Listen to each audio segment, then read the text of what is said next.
Good morning. This is the BLAINESWORLD show heard each week on Facebook, YouTube, and LinkedIn, and a whole bunch of other places as well. I'm your host, Blaine Greenfield, and I'm here in my Zoom studio in lovely downtown Fairview, North Carolina. And each week we focus on the Asheville theater scene, as well as on positive news and information about people and organizations in both Western North Carolina and throughout the country. And it's my pleasure now to introduce my first guest today. And she is, let me see if I have it correct, it's Leah Craig Fieser. Was that it? Yes. Fieser, okay, great. And Leah Craig, you can wave to all your fans and friends in Facebook world, or LinkedIn, or wherever they want. So that's Leah Craig. And Leah Craig has a deep passion for saving the lives of animals in need and began to pursue a career in animal welfare at North Carolina State University. She has worked for the nonprofit sector since 2009, gaining a diverse experience in marketing, fundraising, leadership, and communications. She's delighted to use these skills to support Brother Wolf's life-saving work. And Leah Craig, the question I always ask people first time I interview them, or I think it's the second time I've interviewed you, but essentially you grew up where? Greensboro, North Carolina. Okay. And so when you were a little girl growing up in Greensboro, North Carolina, did you always have lots of pets? I did, yes. And my family was very involved in animal rescue. Oh, were they too? Okay, so you kind of got that from them a little bit? Oh, yes. My parents highly encouraged me to get involved in animal welfare, and they even used to take us on what is now called voluntourism vacations, where we would volunteer at different animal rescue organizations in the country. So when did you decide you wanted to be in the animal rescue work? Well, most people, when you say that you love animals, they tell you should be a veterinarian. So Right. I did go to school to be a veterinarian, but math and science they don't make me very happy. So I had great advice from people who were already in animal welfare. And they said, you know, what animal welfare really needs is people who are business minded. And so I changed my major, and I still did study animal science because that was really cool and fun to learn about. But focused on nonprofit studies and public relations, communications, business practices, that sort of thing. And it has served me really well in the nonprofit field. And of course, when you work in nonprofits, you learn how to do everything because everyone wears so many hats, which is wonderful and a lot at the same time. But, you know, you kind of learn it all. Well, in the nonprofit world, was animal rescue your first jobs, or did you have some jobs outside of animal rescue? I worked at children's hospitals. There's a great, huge children's hospital in Raleigh where I went to college, and I worked there, and worked at a children's museum in Wilmington, North Carolina, and then really wanted to start my career in animal welfare. So I was really willing to move anywhere where someone would, you know, get my foot in the door with animal welfare. And that ended up being about 2 hours north of New York City. So what was that job?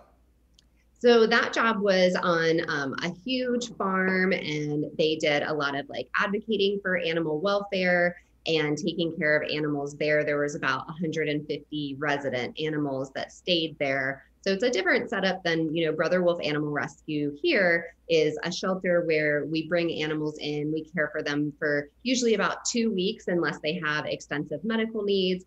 And then we're able to find them a home in about 2 weeks, which is great. The place in New York is more like resident animals who have special needs, farmed animals as well. And so it's a different thing.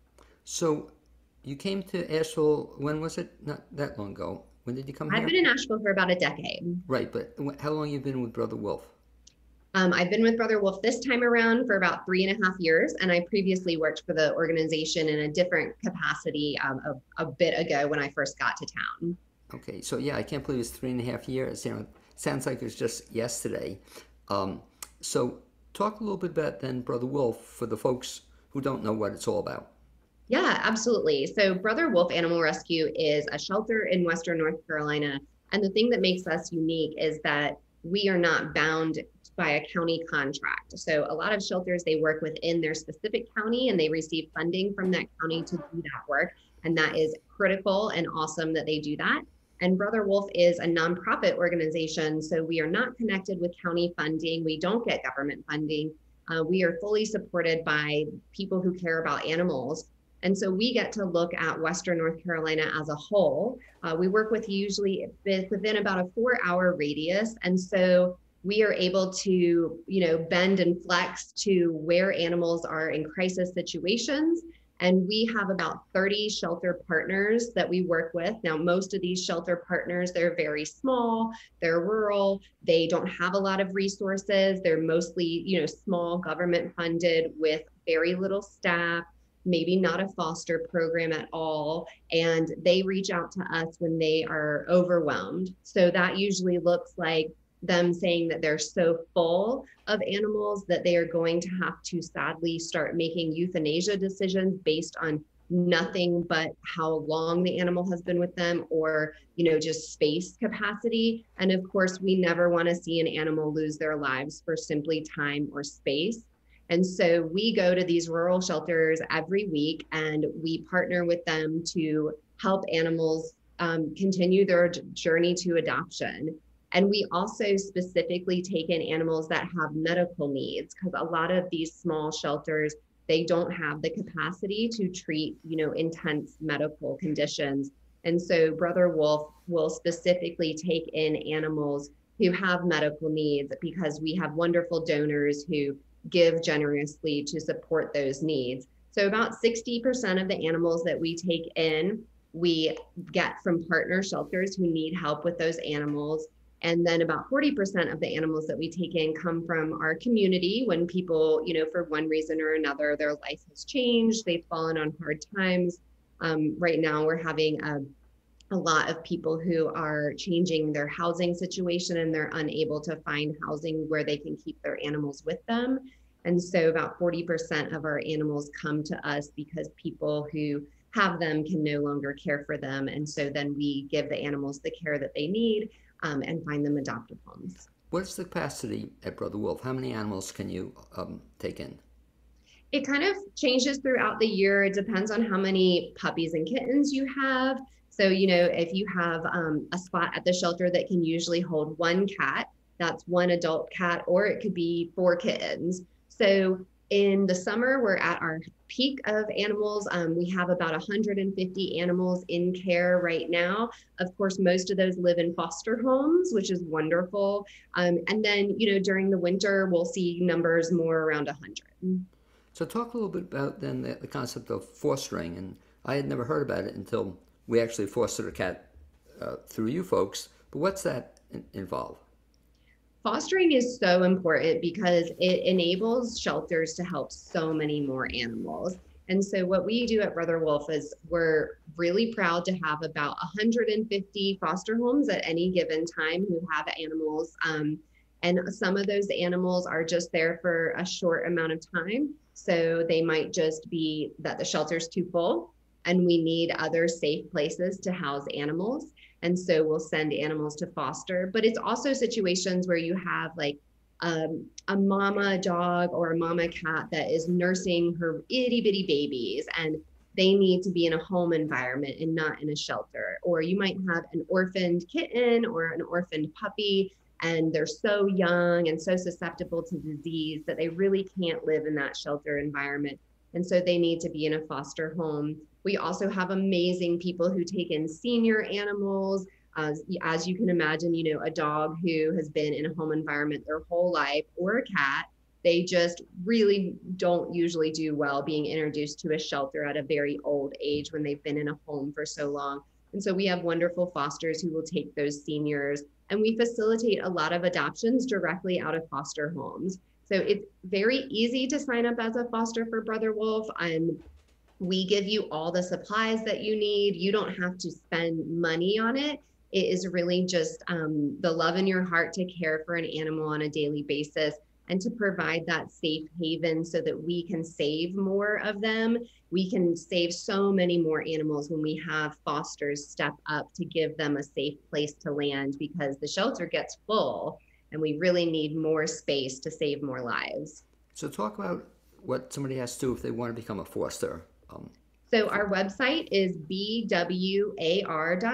It's our acronym for Brother Wolf Animal Rescue. And if you go on there, look at the tab that says Get Involved, go to Foster, and you can sign up online. The whole orientation is done online. So you can learn everything that you need to from the comfort of your home. Our team will get in touch with you and kind of walk you through the process.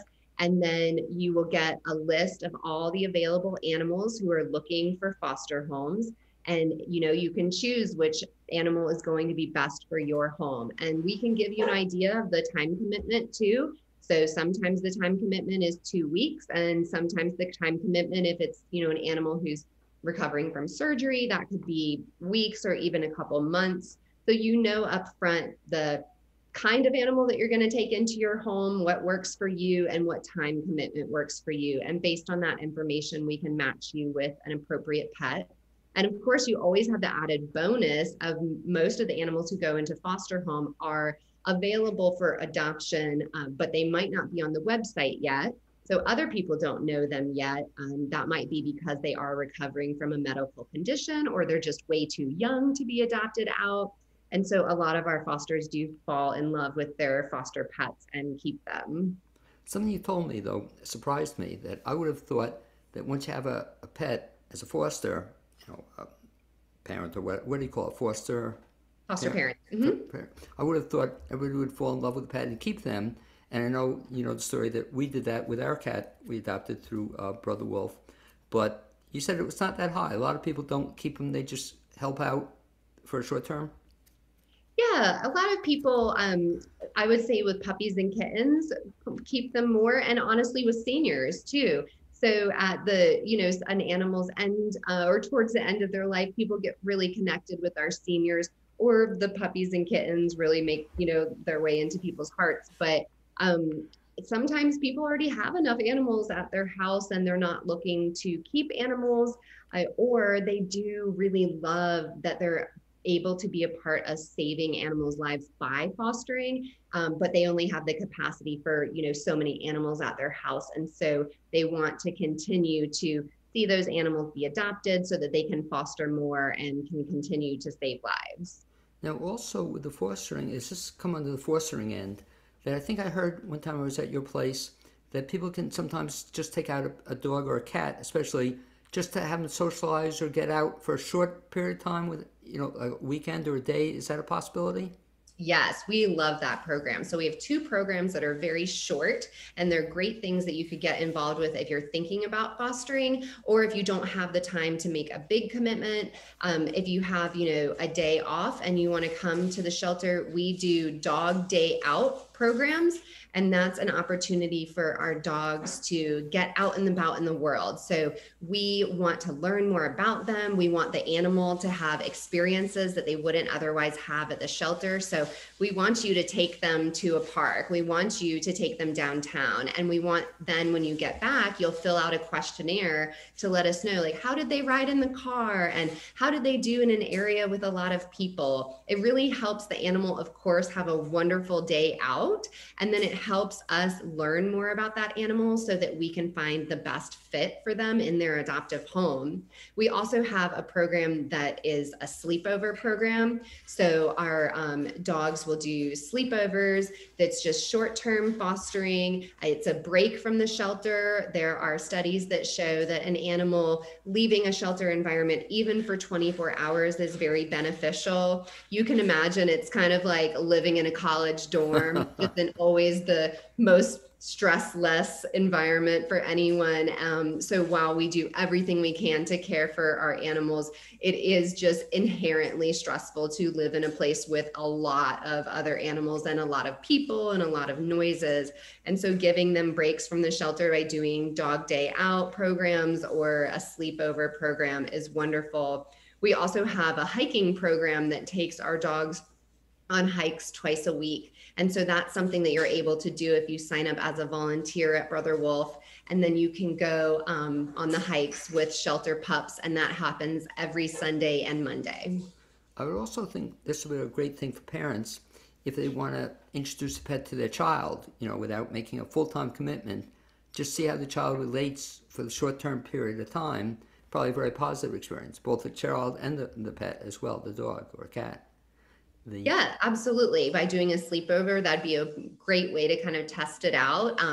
We also always encourage people, like, it's okay to adopt, and then it's okay if it doesn't work out, because you don't know everything about the animal when you adopt, and we don't know everything either. We might not have ever sent that animal to a apartment before, or we just are putting them in different situations that we don't have data on always. And so, I know that a lot of people get really nervous to make that final commitment through adoption. And of course, we want it to work out and be a wonderful relationship where you have the animal in your life forever. But if that isn't the case too, we are so happy for people to make the decision to say, it doesn't seem like my house is the best house for this animal. And then we learn a lot through that process about that animal to find them the best house.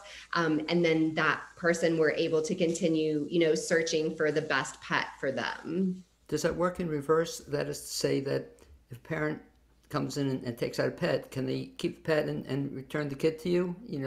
No, please no. Oh, I wouldn't know what to do with a child. Oh, We can take care of the cats and dogs. Oh, you don't have sleepover arrangements for kids. Just a thought.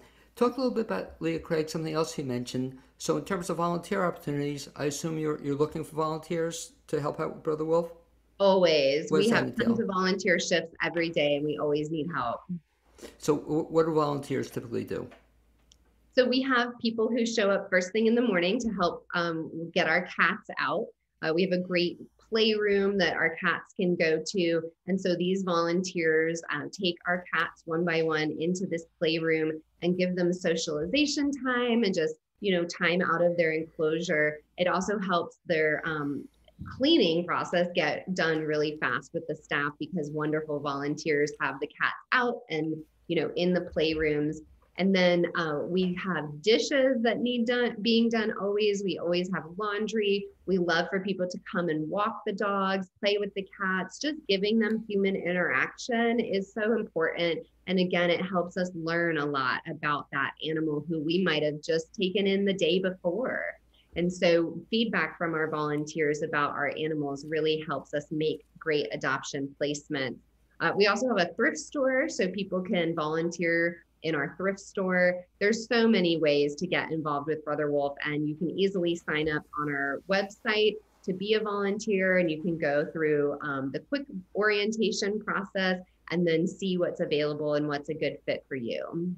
And as you talk about it, I'll give you folks a compliment, and that's to say that I'm so amazed at how much information you do have about the cats, or the dogs. Not only what you can read, but you can speak to the staff. And it's amazing how you really do, I guess, get to know the pets, because ideally they're not with you that long. Is that like, what's the time framework typically if you take in a cat to be adopted, and then how quickly do they get adopted? We're so excited to always tell people this, because most of our animals are adopted within 2 weeks. Yeah. So, no one loves to see an animal at a shelter. We won't want animals to be at shelters. We want animals to be in homes. And so we are very happy to say that most of our animals are come in, get what they need, and are out in a home in 2 weeks. And of course, if they have more medical needs, that takes a while sometimes. But those animals that have extenuating circumstances where they can't go to a home right away, we're actively always searching for foster homes. We never want an animal to spend, more time in a shelter. And so we have about 300 foster homes. If you look at a year of data, and which is just amazing, because that means that there's 300 households within an hour of Brother Wolf. Because of course you have to be, kind of close to us to foster animals with us, because you're bringing them back and forth. And so it's just amazing that this community steps up and not only takes these animals into hundreds of homes every year to save their lives, but also are the ones who are donating to support all of the care that these animals need. It's a big operation, and it's only possible because of this community. Talk also about what you folks do, which I think is great, about providing information about somebody thinking about adoption. So, of course, you come in, and by the way, just another compliment to you folks. I guess it's relatively new, but the setup where you have the cats is so I just love it. You walk in, and they're not, you don't call them cages, or I don't know, how would you describe it? Where you have the, what do you call it? We call them cat condos. I love that, and it's just you have to see it to believe it. Describe what it is. So it kind of is a condo, Right. and it's multiple levels. Cats really like vertical space. They like to go up and down. And so each cat has their own condo, or if it's a litter of kittens, there might be multiple kittens in a condo. And so if you can think of, maybe it's like about 2 feet wide, but it's about 6 feet tall. And so they have different levels, and each level has a hole in it so the cat can pass through the levels. And at the very bottom level is where we keep their litter box. And then we have a level where we keep their food. We have a level where we keep enrichment items for them. And so that's like toys and things that they're interacting with throughout the day to keep their body and their mind engaged. And then we have a level that is their sleeping level. And of course, they don't always engage with those levels exactly how we think they're going to, but they love it. We are so lucky. We got all new cat housing because we did a campaign last summer to raise funds for that, had a great response. And so we were able to purchase all those new cat condos, and they're pretty awesome. And I'll encourage folks, if they do visit Brother Wolf, which I encourage them to do so, you have to see this, because it doesn't feel like cages. It feels, like I said, that they have their own condo. And I didn't realize they could get up and down each of the levels. They can see anybody they want within their level. Yes, and we give them Heidi boxes in all of them too. A lot of cats take 24 hours to really kind of settle in. They like to spread their scent everywhere. If you've had cats before, you've probably seen them rubbing on furniture and even rubbing on humans, and that's because they have scent glands in their face that they're rubbing their scent around. And so we give them Heidi boxes in all of their condos to like settle down, feel safe, and have time to make it their own space. But what's so nice, they actually seem to be happy. I don't know if that's the word, but when you visit them, like Cynthia always had a fun time just seeing them and saying hello to them and playing with them. And it's just very sweet. I've never seen anything like that, but kudos to you folks. Well, I think a lot of people are hesitant sometimes to go to shelters because they think it's going to make them sad. And I completely understand that. But shelters are very different than what people might have experienced, when they were a child. We've come so far. And especially at Brother Wolf, we spend so much individual time with each animal, getting to know them. And so if they aren't doing well at the shelter, that's what we have our foster homes for. So if we see that an animal is, stressed or just needs special attention, that's when we move them into a foster home. So most of the animals that you're going to meet at Brother Wolf are the ones who are okay being in a shelter environment.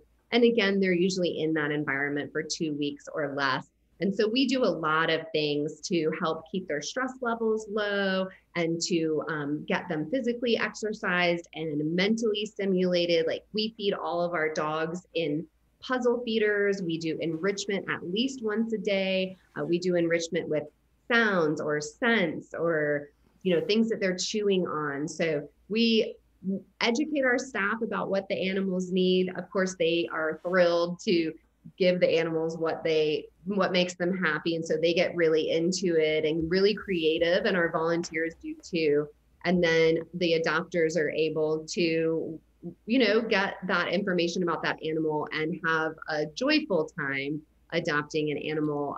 And it's also nice to know that if you come to Brother Wolf, the animals that you are meeting, we are dedicated to them. And that means that they are never going to be euthanized because they've been there for a long time or any reason other than, if they're at the end of their life or, they have extreme medical conditions where they need to be put down, that's the right thing to do. Or, if sometimes an animal is dangerous for a community, but that is all so rare. So most of the animals at Brother Wolf they're always going to get adopted. So any animal that you're meeting, that animal is safe and happy and will be loved very much at Brother Wolf until they go on to their adoptive home.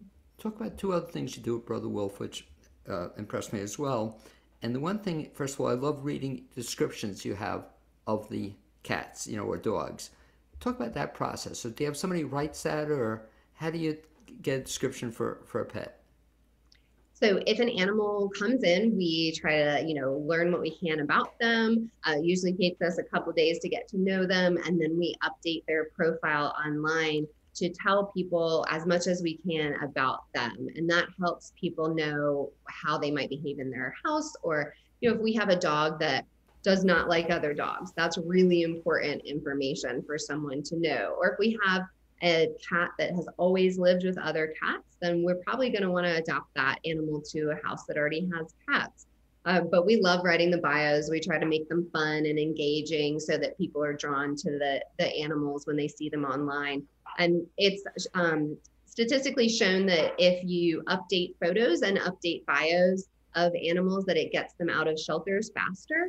And so we actually have a report that comes to our team every few days and tells them, these animals' bios need to be updated and these animals' photos need to be updated. We're always actively doing everything we can to get them out into homes. And talk about something also that you folks offer, and that is to look at pets. You can come to Brother Wolf and see that 15, 20 cats will be there, but you also have, I think, one of the phenomenally fine websites that, again, mentioned Cynthia spends too much time on, but you can also read about every cat there, and that's a great way to find out about the cats that are available. Is that correct? Yes, because of course, most of our animals are living in foster homes. And so there are always animals at the shelter, but there's a lot of other ones that are represented online and live in foster homes. So if it's living in a foster home, though, that one drawback to being a foster parent, I guess, is that you don't own the rights to the pet. If somebody else wants the cat or dog, they have the right to get it when they want it, right? Foster, I guess parents have first dibs, I guess, but if not, they have to be able to willing to give it up to anybody who wants it. Is that correct?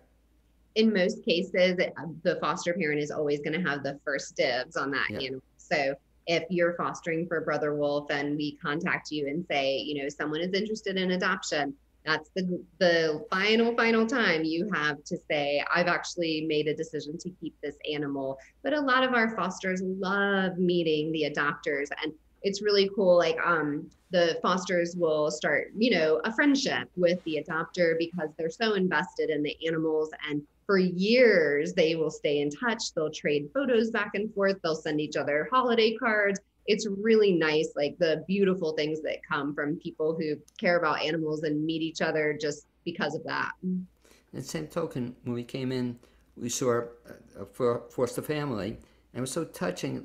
They had a little girl, and you could see the rapport she had built up with the pet, and that she was giving the pet back to you because somebody wanted to adopt the pet. But it was so sweet how they bonded, just a short period of time, little girl, and it's just very sweet to watch, so yeah, people. it's a wonderful activity for families to do. It not only teaches your children to be of service to other people or other beings, but it teaches them so much about caring for something and looking for someone else's needs over their own. In the remaining time, Leah Craig, talk to me about two things that are currently happening at Brother Wolf. One is, I think you just told me recently, there's this new fostering initiative, or what has happened just recently? So it's a rough time for animals right now. During COVID, there was almost 3 million, 2.7 million animals in the United States who did not get spayed and neutered. And of course, that was because of shutdowns that happened during COVID. And also because veterinarians were choosing a lot of times to not do surgery that wasn't life or death. And so in the most cases, your spay neuter surgeries are not life and death surgeries. So we have about 3 million pets in the United States who went unaltered during COVID. Well, all of them are having litters. Their litters are having litters. And we're also seeing that families are struggling right now in the United States. And of course, when families are struggling, pets are struggling too. They're a part of that family. And so a lot of people are going through really difficult situations and they're not able to continue to care for that pet. And so shelters around the country right now are just being inundated with the number of pets who are coming to them. There's about 100,000 more pets facing euthanasia this summer compared to last summer. And so more pets are coming in, and adoptions have slowed a little bit. And even just a little bit makes a big difference on a nationwide scale when more pets are coming in. And so Brother Wolf put out a plea. It's almost been 2 weeks, and we are sharing this information with people. And the reality is that shelters around Western North Carolina who've not been in a situation of having to make euthanasia decisions based on space, they're now in those situations. And we have a lot of animals in care too. So we are asking people to step up to foster. That means that gives those animals a safe place to go. And you are saving lives by doing that because shelters are so full. We're also very excited to have a donor who stepped up with $15,000 as a matching gift. So during the month of August, we are matching, because of her generosity, all donations up to $15,000, which will support the additional animals who we're able to take into our care with this fostering push. And the response has been incredible. We're so lucky to be in Asheville and in general, just, people care about animals, which is a wonderful thing. And so in the last 2 weeks, we've been able to make almost 100 100 foster placements, which is life-changing for these animals. It saves them. And we have just been jumping up and down and crying tears of joy because we have list and list and list of animals who need help, who need somewhere to go, who need a safe place to land. And more foster homes means that we can help more of them. If somebody is listening or watching who knows of somebody who owns a pet but just can't afford it financially, do you help at all in that situation, or just need some litter, or food, but they want to keep the pet? Do you ever help in that? Yes, there's all different scenarios. So the ones that you just stated, as far as not being able maybe to feed Right. the pet, that is something we see a lot. And so we partner with Asheville Humane Society on that. Nice. One of the things that we want to ensure is that people and pets have what they need, and that it's also not too confusing to find where you need to go for help. And so what we do at Brother Wolf is we support Asheville Humane Society and their pet food pantry. Most of the food that we get donated to Brother Wolf, we're taking to Asheville Humane to support their pet food pantry. That's an existing program that we have, and we have a great partnership between the two organizations. And it just makes it simpler when you can tell someone that there's, one resource. We also hand out information about how a lot of the food banks in Western North Carolina have pet food as well, and people don't always realize that. So we have a handout that we give to people when they come in. If they're having trouble feeding their pet, of course, we always give them enough food to last them a couple days, to get them through. We want that pet to get food immediately, and then we're sending them to longer lasting resources. And Leah Craig, back to if folks who are watching or listening want to get involved in Brother Wolf, I guess we talked about several different kinds of ways, but volunteer, I assume you take contributions, if people want to make donations. What's the best way, again, to find out more about Brother Wolf? Everything is on our website. Google Brother Wolf Animal Rescue or type in bwar.org. Okay, I'd like to thank you for being my guest this first half hour on the BLAINESWORLD show. As always, a pleasure speaking to you, and I'm sure we'll see you in the very near future when we adopt our next pet. Great to chat with you, Blaine. Can't wait to see you for those kitty cats. Okay, Leah Craig, good speaking to you. Be well. And as Leah Craig works her way out of the studio, or her studio, I'm going to say goodbye, and we're going to walk. There he is. Our next guest, Murphy, is with us. And before I introduce you, Murphy, let me just tell folks they're watching the BLAINESWORLD show, and this is a podcast that's available on Facebook Live, YouTube, LinkedIn. We're going to have a podcast location as well. And with that in mind, I'd like to introduce my second guest of today's show, and he is Kevin Patrick Murphy, a.k.a. Murphy. And Murphy, you can wave to all your fans and friends who are watching this. Hello, all my friends and fans who are watching. Okay, that's Murphy. And Murphy is the owner and instructor at the Actors Center of Asheville. And with over 20 years of experience as an actor and acting teacher, Murphy has developed a well-rounded and realistic approach to um, helping students and helping them discover their strengths and power as actors. And Murphy, the question I always ask folks when I first meet them on the air is, as a kid, you grew up where? I mostly grew up in Buffalo, New York. Okay. As a kid growing up in Buffalo, New York, did you always know you wanted to be an actor? My mom was more aware of it than I was. I thought I could be an athlete like all young boys. I was trying to impress my dad, and I'd realized quickly that that wasn't my path. And so when I was about 10, my mom sent me to a summer program in Buffalo, New York, at a place that's no longer there, unfortunately. But it was called Studio Arena Theater School. And I went there every summer, Monday through Friday, 9 to 5. That was my summer break from 10 years old until 18. Now, did you enjoy it? I loved it. Yeah, it was all theater, so we did all theater training, and then it was a Lort B theater, so we did all backstage stuff, so lights, costumes, set, all that stuff to work on the big shows that were on the main stage. But I loved it. Yeah, it was like the greatest thing. It was the greatest summer. Do you remember your first role? My first role, there is a well, if you want to go back like all the way to middle school, the first Sure. role was a play called Grandpa is a Vampire, which is exactly what it sounds like. Grandpa's a vampire, and we're all trying to keep the secret. And I was like the teenage boy son, that was my grandfather who was a vampire. So yeah, it was a lot of motorcycles off stage, the sound of a motorcycle, and then me walking in a leather jacket, stuff like that. It was pretty fun. Do you remember your role? Do you remember the part? Do you remember the part? The name of the part? No, do you remember the part? Do you have it memorized? I don't remember any of the lines. I remember I had to kiss a girl. That kind of overrides all the other memories, I think, from middle school. But yeah, I was at Studio Arena studying as an actor. And then when I turned 18, they offered me a teaching job. At 18? So, wow. Yeah, so at 18, they gave me a kids class. And then I taught kids for years and years and years and years.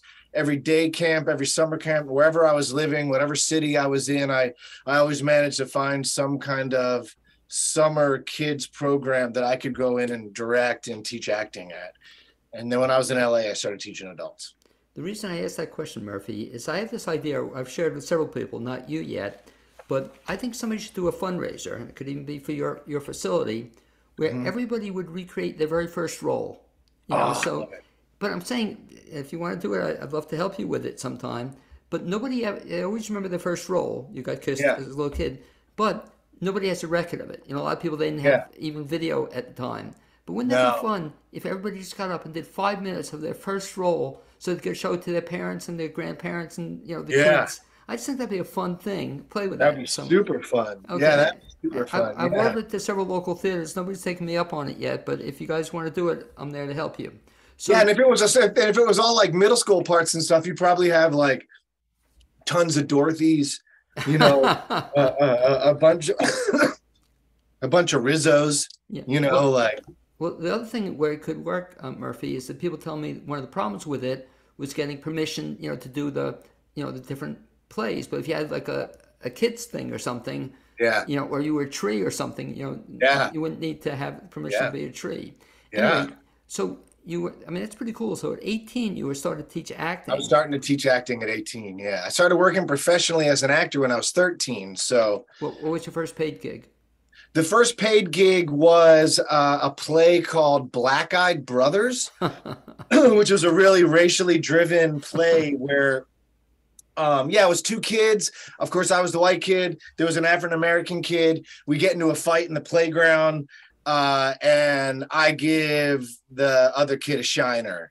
And then I think if I remember correctly, the play is like, us coming together and accepting our differences. And it was a really cool play. Funny story about that play, though. I was 13 and it was probably a few weeks before it opened and another actor had that part. And the school that I was studying in, the kid dropped out, and they called my school like, do you know somebody else who could play this part? They called me on a school night. My mom was so crazy about school nights. They called me on a school night at like 9 o'clock, and they were like, we want to give your son this role. And my mom was like, okay. And they were like, he has to come to rehearsal right now, though. My mom was like, it's a school night. I was like, Mom, this is my big break. I'm 13 years old. But yeah, I ended up taking, even though my mom refused to take me to the first rehearsal. But yeah, I jumped in. I did the part. I got paid. Oh, so that was the first time you got paid? Yeah, it was the first time I got paid as an actor at 13. But I'm a little disappointed, Murphy. I'm looking behind you. I don't see the check framed, or I don't see the first $10 bill or something. No, yeah, true, man. You know, that's funny. Being an actor in LA and being a young actor in LA, yeah, I wasn't framing the money that I was making back then. That money was going to Vegas, and no, but yeah, I'm much better now. But that's pretty cool to be a 13. So you had your first paid gig. Talk about. So you were teaching. Were you doing directing at the time also? A little bit. When I started working with kids is when I started directing, because usually those summer camps end in a production. Right. So I had my few first times directing. I was very young, and it was a little bit of trial by fire. And they always give you the really young ones when you're a new director. So it's like, you know, she was just on here talking about cats. That's what it felt like all the time. I was like, I can't even get these kids to stand in line. But yeah, no, I started directing kids, and then, well, you know, honestly, with everything, Blaine, as far as art goes with me, it's like, yeah, I was directing before I knew how to do it. You know, it's like, I really believe if you wait to be ready to do anything, you'll probably won't do anything, you know, like, so. But while I went to school at FSU as an actor, and what I used to do is I would volunteer in all the master's directing classes as an actor. So I would get up and be an actor, and then while the director was talking to the director students, I would be in the back with my notebook like, all right, so this is how I get these directing classes without paying for them. Talk about the different things you mentioned already: acting, directing. Yeah. Teaching. Do you have a preference as to what do you like best doing? Oh man, that's a tough one. I really can't imagine any of them without the other one, you know? So as an actor, I've always most of the time I've been teaching while I was acting, and then directing kind of came into it. Realistically, if I'm being completely honest, there is being a little bit of a control freak. The directing part I like being able to kind of have my vision. But with that said, filmmaking in particular is so collaborative, and then theater as well. Like, you know, everything I've ever directed, I come in with an idea. I have my, you know, rock hard vision. I'm going to die on this hill, and this is the way my project is going to be done. And then somebody will be like, hey, just throwing it out there, Murphy, this is another option. And I'm like, oh yeah, let's do it that way. I love that. That's the way to do it. So it's like, it's also collaborative. That's why I love all of these elements so much, because being an actor, you're such a piece of a large puzzle. Same thing with directing, you're a piece of a big puzzle. And then as a teacher, I just really love giving actors a safe space to play and experiment and learn how to do this craft in an environment where, you know, where people like me who've been doing it forever, like my experimentation kind of happened in real time. Does that make sense? So my very first commercial as an actor, I made really embarrassing mistakes. I mean, nobody died. I'm not a doctor or anything, but there were things I was told to do where I was like, oh my God, if I could go back and do that again. I like to give my students as a teacher the environment to learn all that stuff in a safe space. So by the time they get on set, they're already like, I know what to do. I know the protocol here. I know the vocabulary here. I know what's going on, enough to be able to kind of turn a lot of that stuff off and be able to just focus on the craft. It's funny. Whenever I interview actors who become directors or vice versa, I'd say, Murphy, about 9 out of 10 say they prefer directing.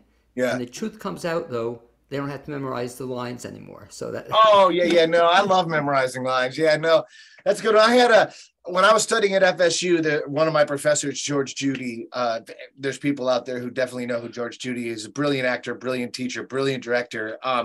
He used to say that when he's directing, that's when he wants to act the most. And when he's acting, that's when he wants to direct the most, and I've always kind of taken that too. When I'm acting and I'm watching a director and I'm just like sitting there like, oh man, I think you're trying to say this is a better way to do it, or vice versa. When I'm directing, I never do it, but just to be able to jump in and be like, all right, let me just do this. All right, let me just show you this. This is what we need to do in this moment. But yeah, I like doing them all. I started acting. I mean, I'm an actor at the core. That's what I've always done. I think when I can't teach and direct anymore, I think I'll still be able to pull myself onto set, or if I'm lucky, onto the boards, and be able to continue to act. I think that'll always be the true passion, Let me ask you a question. We were kidding about, the memorizing lines. Yeah. But imagine that's something that people come in, and I'm guilty of this too. I'm not really an actor, but I've acted a few things. And I'm guilty of having a bad attitude going into it, and I guess you have to work with people. I guess people come to you and they say they're bad at memorizing. Yeah. Oh, yeah. How do you deal with that? Well, it basically comes down to, without getting too theoretical about acting, but the approach I like to come to is, I feel like we put pressure on ourselves, right? We put pressure on ourselves to memorize lines. You have actors who always come to me like, I don't know how to cry, I'm supposed to cry. I don't know how to cry. Well, all that is putting unnecessary pressure on yourself. And everything I try to do, like making my students confident, so when they show up on set, it's all about being able to, kind of focus on the things you need to focus on. If you're putting pressure on yourself, things become challenging. So I think when you're memorizing lines, the lines will come. I think it's more important as an actor to memorize thoughts and feelings.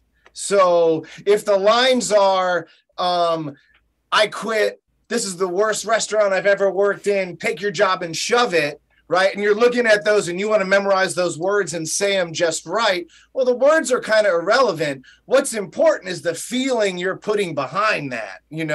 How are you trying to make your boss feel as you make this grand exit, as you quit, and if you really believe I'd feel like this and I'd say it like this, and this is how I would behave in the moment, the lines then you just sprinkle over the top, right? And it's we have to memorize lines as actors. It's our job. But, we do a lot of auditions in here, and there's not a director in the world that's going to not give you the job because the words weren't 100% right. If you're really committed and you do a great job and it's organic and it's a real person and you're creating the scene and the words aren't perfect, that director's not going to be like, oh, no, he said but instead of and, next. You know what I mean? They're going to be like, we can get them to get the words right. There's a person on set called a script supervisor. That's their job, So I can see the actor can do the work. We'll worry about the lines being perfect when we're on set, but give them the job. But yeah, it's thoughts and feelings for me. Talk about something else you mentioned. I never thought about it until you just said it. About having to cry in a scene. Yeah. Some people, I guess, can do it kind of naturally. Some people, it's harder to do. Yeah. Yeah. Again, some people put unnecessary pressure on themselves, right? They're like, I got to do it. And then it's pressure. The crying's like any other emotion, right? Sadness, tears of joy. Tears are a byproduct of an emotion, right? So it's funny thing about actors, it's the crying becomes the issue, but it's if I ask an actor, how are you with anger? A lot of actors are like, oh man, I can pound this table and throw it. And I can Marlon Brando the heck out of this scene, I'll empty the table, do it all. That's great. Comedy, a lot of actors are good with comedy. You can find timing and stuff, but it's all just emotions we've done over time. It's all muscle memory. So it's all in there. And again, going back to what we were just talking about, if you're attaching thoughts and feelings, then the crying is a byproduct. And I'll give you this is one of my favorite pieces of advice for actors is like, let's be realistic though about crying. If me and you were out in a coffee shop having a conversation and we were talking about something personal or intimate, and I started crying, chances are I would be like, hang on, Blaine, wait. Oh, I'm so sorry. I would control it. Most of us would. It doesn't matter who you are, where you're from, you know, like most of us try to control emotion in real life. It's only when an actor gets in front of a camera that they want to be like, but realistically, I get more bang for my buck when I watch an actor who's like fighting against the tears. I mean, that's when we're really hooking in an audience, and an audience is like, oh my God, when's this guy going to pop? Same thing with anger. Right? It's like, keep that stuff buried down and watch it bubble up. And that's where we really get to experience the craft, right? And real life, I think. But if we talk about the Actor Center, so yeah, how long has that been in existence? Actor Center, in June, I believe it'll be 10 years. Yeah, 2020, June 2023 will be 10 years old. Actor Center is a professional acting school. We're focused towards getting actors both trained in the business of acting. So agents, casting directors, the business of acting, how to get credits, how to create, get yourself all the marketing tools to make yourself attractive to agents, and then how to get an agent and casting directors and book work. And then the craft in here. The Actor Center is about learning the craft. It's all about toolboxes and filling the toolbox up with different approaches to, as you know, there's different methods to acting, different theories to acting. So we try to I've been studying for so long that I've been Frankensteining my own method of approach since I was a kid. And this is what the school is about, is actors trying to find the way they like to learn, how they like to rehearse, how they like to bring their choices. And at the end of the day, it's about finding real life. So we have 2 classes at the Actors Center right now. Tuesday nights, Robert Walker, who you came and saw Robert and I in a play called Art at 35 Below, which was awesome. Robert teaches a scene study fundamentals class. And Robert is an incredible teacher, incredible human, incredible actor, just incredible all the way around. And he teaches scene study fundamentals. He comes with a very heavy Meisner background. Right. And he teaches everything about scene study, fundamentals, rehearsal, monologues, improv. And then I teach an on-camera techniques class, which is primarily audition techniques. How do you book the job? How do you make choices? How you stand out? How do you get casting directors' attention, all of the work that we have to put in to really get a good gem and acting career going. And then we also do a thing called On-Set Fundamentals, where I bring my production company, Dream Hatch, in, and we set up cameras and lights, me and Drew McDermott, and we give my students an opportunity to create content and then work on a very small scale what it would feel like to be on a real movie set. So my class is about how do you get the job? How do you behave and experience a real life set? And then Robert kind of gets people going. And then what we'll be starting here soon is Marlene Thompson, who's a really talented improviser in town and stand-up comedian, also a wonderful actor.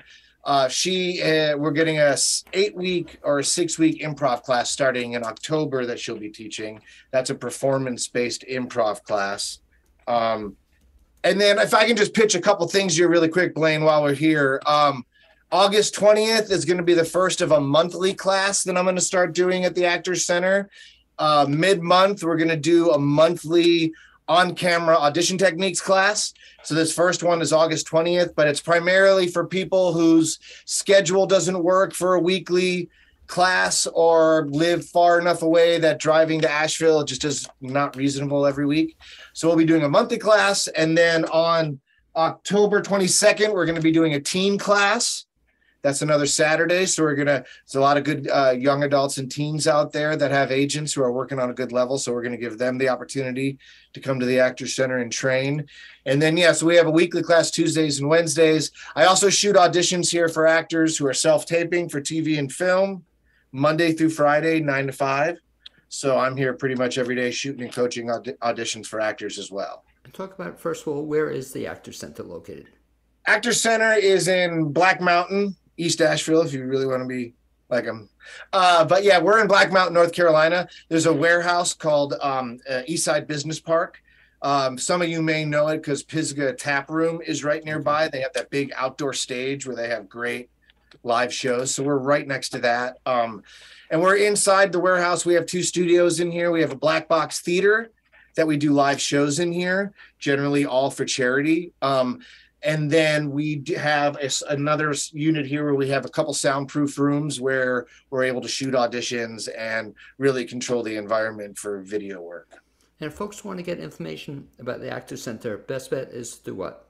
We have a website, theactorcenterasheville.com, and that's where you can find out about all our classes, everything we have to offer. You can sign up for an interview for class. So if you're interested in classes, you can click an interview and I'll meet everybody personally.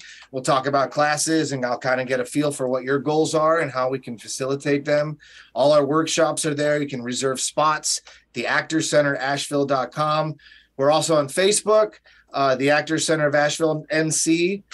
So all our classes, we usually do our workshops, mention all our extra workshops and brag about our students who are booking work there. We're also on Instagram, TAC Asheville at TAC Asheville on Instagram. That's another great way to kind of keep up with us. So yeah, we're all over the place. If you Google the Actors Center Asheville, we'll come up all over the place. Now, what about somebody who comes to you, and I guess you have this all the time, who, I guess 2 kinds of people could come to you. One, people have had a lot of acting experience. Versus people have had no acting experience. Yeah. You work with them both? Work with everybody. Yeah, I've been doing this a long time. I've been teaching for a long time. So I think at the Actors Center, I never turn anyone away based on talent or experience. Really, honestly, if we're being completely honest right now, I'm not giving away too many of the company secrets, but I only turn people away with a bad attitude, Blaine, honestly. Like, when you've studied with enough teachers as I have, there are teachers out there that have the my way or the highway approach, and that's cool. And I've been there. And if you're up for it and you buy the ticket and you want to take that ride, that's great. For me, I like to create environments where I feel like actors move and thrive and grow faster if you feel like you're supported and you're safe in the company you're with. So if you're more willing to take a big fat risk and fall on your face in an acting class and not be worried about negativity and that kind of nonsense in an acting class, then you're going to grow faster. So at the Actors Center, you can click on an interview and I talk to everybody. And as long as you're positive and got a good attitude and you're ready to just like get in here and work, and we have a really diverse group of people here. Diversity, the more diverse, the better. Takes all kinds of human beings to make a movie. If you're not including all walks of life in the movies you're making out there, people, you're missing the point. Movies are about the human experience. So here at the Actors Center, like all ages, all walks of life. I've had students before, Blaine, who moved from France and were literally sitting in class translating in a book as class went on. Like, if you think you can keep up, but yeah, if you're brand new, yeah, the Actors Center, we got a place for you here for sure. Can anybody become an actor? I think anybody can. I've never said no to anybody. I really do. I've had people come to me at 8 years old and like parents are like, I think my kid's got it. And I'm like, let's go for it. I've had people come to me at 65, 70, like I just retired and I've always wanted to do this. And 2 months later, they're on a major television show, like I really, the bottom line is if you've got a good attitude, you're positive, you're willing to do the work, you're willing to show up and do the work. Yeah, I think anybody can do this. The Southeast is a good market. There's a lot of work here. If you're willing to put the work in, I think anybody can do it. What about the reverse? And you probably have had this from time to time where some kid, especially a young kid, is there because his parents want him to be there, but he or she doesn't want to be there. Do you ever have that? I've had that maybe in all the years of teaching, maybe a couple times, and I don't know. I like working with kids. I talk to kids like young adults for the most part. So like a couple times when that's happened, I've been in the room with the kid without the parent and really been like, can we be real here? Like, do you want to be here? Do you like this? It's not going to hurt my feelings if you don't. And a couple of times I've been in the place where the kid's just like, I don't want to do this. And I'm like, cool, wrap it up, turn off the lights, let's go. Mom, you know, I think this kid wants to play guitar. Let's get him guitar lessons. Well, same thing too. As a teacher, I had the same experience. I would never want to speak to a student with the parents there because it just wasn't a real situation. Yeah. I give them the option because I just, you know, I want everybody to be comfortable. But what ends up happening is after a couple of sessions or private coaching, because I do private coaching too, after a couple of sessions with the parents sitting in there, by the third session, the parent will be like, look at the kid and be like, well, apparently they want to be in there by themselves. And I'm like, I'm glad you guys worked that out. Talk about two things you just mentioned. One, in terms of the toughest thing, I guess, for a lot of actors is the auditioning process. Yeah. And one of the things at school, I'm very impressed that you actually walk people through that. Yeah. I know too many people who go through auditions and they get so frustrated because they don't get a role, you know, and they're like devastated. Yeah. But I guess it's part of you as a teacher. What you have to do is tell people you don't get every role. Is that possible? You don't. Obviously, you don't get every role, except for me. No, I'm just kidding. Yeah, if I got every role. No, the thing about acting is it's a life journey, you know. So like, you got to have fun with every audition, right? And even if you don't book something, I feel like every audition is a learnable experience, you know. So like, even if you don't book a job, you should be able to walk away from an audition and learn something, good or bad, you know. Like, you could be like, this is something I'm obviously challenged with and I need to work on this. Here's something that I think I'm pretty good at and maybe I can fine tune. But at the end of the day, realistically, when you're auditioning for a casting director, actors have to look at, they're not just auditioning for that one part. They're auditioning for potentially 10 other projects down the line. Because the casting director may be like, Blaine, man, that was cool. I really liked your work, but not for this role. And then a couple projects down the line, that casting director is like, man, what was Blaine? Let's get Blaine to read for this, you know? And then you're in the rotation. So you just got to show up. You got to have fun. You got to do your work. And you've got to be open to the experience, you know? What about the experience when you audition for a role and you don't get it, but you get another role? You know, and what's incredible, Murphy, is so many actors I speak to get all upset about that, you know, and they say they only won one role. And I'm not an acting teacher, you are, but I try to explain to them, be grateful you got a role and take it. Yeah. Do you have people tell you that they only want a role and if they don't get it, they're devastated? Yeah, they do. Yeah. I'll tell you a story. I mean, you see The Walking Dead back here right now. I auditioned for The Walking Dead for 6 years. 6 years. And the first season The Walking Dead was on, I was teaching in Charlotte, and I kind of Babe Ruthed it. I called my shot to my students. I watched the first episode of The Walking Dead, and I was sitting in front of my class, and I was like, mark my words, I'm going to be on this show. Now, I hadn't auditioned for it yet. And my agent was like, hey, I keep submitting you. And I kind of moved. I was new here, hadn't been in the area for very long. And my agent was submitting me, Russell Wiggs at ARA. He was submitting me, and they weren't like asking me to read. And he came to me and he was like, hey, man, so this part is perfect for you. I know it's for you. I want you to shoot this audition, and I'm going to walk it into you. I'm going to make sure they see it. And I was like, great. I love this agent. This is great. So I shot the audition, and I sent it in. I didn't get it. But from that audition, I auditioned about 12 to 13 times every season for 6 years. Only when the auditions like slowed up for a second did I get bummed. But every time one came, I was like, all right, they're trying to get me in there. They're trying to get me in there. And then I finally booked the role that I got, and it turned into 2 episodes. It was awesome. Tons of special effects. I got thrown off a bridge. I met great people. It was awesome. I have friends that I'm still friends with because of that show. But had I been like, you know, I'm not going to audition for the show again, you know, they didn't call me in. They didn't, you know, but they like you. Something is happening right.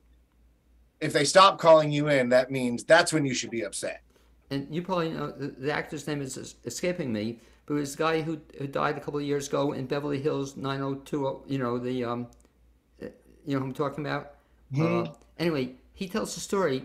He went for 253 auditions. Yeah. Before he got his first role. Yeah. Know? But he stuck with it. you know, I became a major. You know who I'm talking? Luke Perry. Luke Perry, Right. yeah. But Yeah, I mean, that's like that for everybody, man. You know, I was in LA for 10 years. 5 years I was chasing my tail. And then the last 5 years I was there, I had a really good commercial run, commercial, all commercials. Nice. Moved out here, a little bit more commercials, and then things started rolling with TV and film, you know. And I mean, I'm in a TV show right now. I can't talk too much about it, but it's an Apple TV show. And Very nice. you know, I've been shooting since May. And I mean, it's going to go on through October, you know? So it's a pretty good recurring role, and, you know, that'll lead to something else. And it's just like, you just got to keep going at it, you know? Where's that shot? In Atlanta? Savannah. Savannah, very nice. Oh yeah. And I love working in the Southeast. Charleston's great to shoot in. Savannah's great to shoot in. Yeah. Very nice. Talk to me about one last thing. You mentioned your other company, Dream Hatch. What's that? Dream Hatch. Dream Hatch is a production company.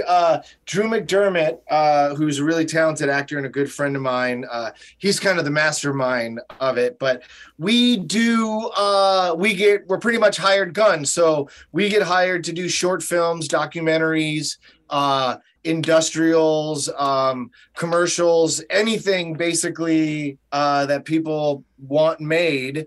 And people come to us, and then we look at their scripts and what they have, and then we put the production together, and we, you know, and we shoot it, and we edit it, and we give it to them. So we've done the creative pieces are most fun. Jennifer Trudrung here in Asheville is a very talented screenwriter, very talented human in general.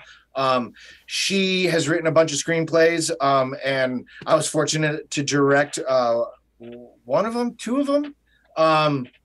One of them for sure, yeah, the Ebbing. And then, yeah, so we've done a few short films. We just finished one called Dishes, which was written and produced by Emily Tynan McDaniel, who's another really talented human here in Asheville. But yeah, we do anything anybody wants to pay us for, pretty much, you know. And we have equipment of our own, and then, you know, whatever, we go out and we rent it, you know, basically a typical production company. And we're small, you know, and we're growing. Every job we take is a little bit bigger. So we're looking at a feature documentary right now. So that's the next bigger project for us. Okay, one last time, Murphy, if somebody wants to get in touch either with you or with the your actors, the Actor Center, what's the best bet? Actor Center, you can go to the website, theactorcenterasheville.com. Click on classes. You can make an interview for class, and we can talk one-on-one, and we can talk in all details about everything we have to offer. We're on Instagram at TAC Asheville. We're also on Facebook. And then dreamhatch.com. If you go to our website, you can get an idea of our work and some of the things we've done on there before. So, yeah. Okay. I'd like to thank you for being my guest the second half hour on the BLAINESWORLD show. And I look forward to bumping into you again sometime in real time, in person. Thanks. Yeah, Blaine, it's really nice to see you. I'm happy to chat with you. And anytime I can come on and sit and chat with you, I'm happy to do it. That'd be great. Thanks, man.